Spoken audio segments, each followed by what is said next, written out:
All right, so we're on another call, and I want to show you guys that there's always more than one way to skin a cat. We're here at the local HMI, and everything in red shows a heater that is activated, and the two in black show heaters that should not be activated. And there you go. But you said 2 heaters shouldn't be activated. Why are there 3? And there he is.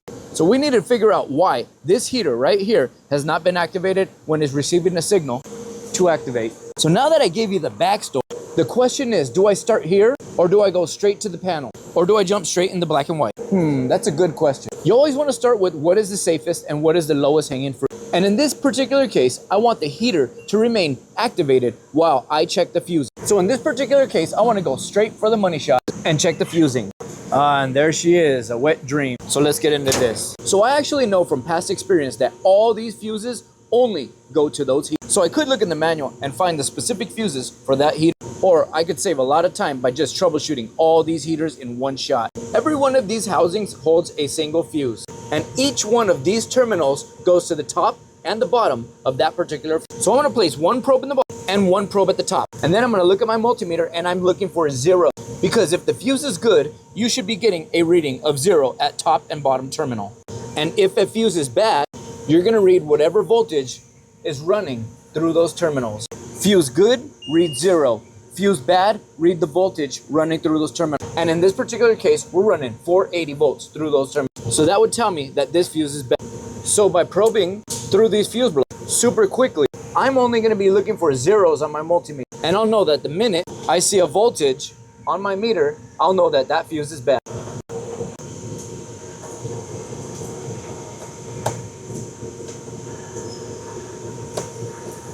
And this is how fast it could be.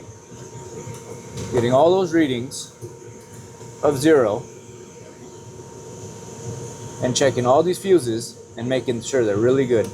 Take you about 15 seconds to shoot one block. Okay, so I finished shooting the second block and we've remained at 0s all across the board. So now that I've made sure all my fusing is good, I'm gonna go straight to the heater element. And in this particular case, now I'm gonna use a non-contact voltage detector to make sure that the bottom and the top terminals of this heater is reading voltage. If all the fusing is good and I don't have voltage at one of the terminals, that means there's a break in the line somewhere, a break in the wire. But if I do have voltage at those terminals, that means that heating element is bad. So here we are at the bottom terminal, and it looks like I do have a voltage reading. And here we are at the top terminal, and again, I have a voltage reading. So now that I verified that I should have voltage at both of those terminals according to the non-contact volt detector, now I'm gonna use my multimeter in voltage setting AC, since we're running 480 volts AC into that heater. So I'm gonna slap my meter to the nearest metal object, and then I'm gonna grab my special attachment and hook it to the multimeter. This special attachment is actually just a little claw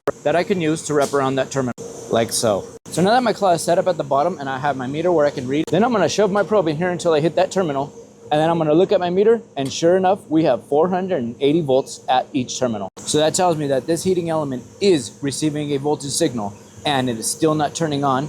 That means the heater is bad. So now I'll go ahead and shut the cycle off. Then I'll proceed to shut down the main power and use my lockout tagout procedures to swap out that heater. So overall, this job took about 15 minutes to troubleshoot and diagnose, and that's what employers want.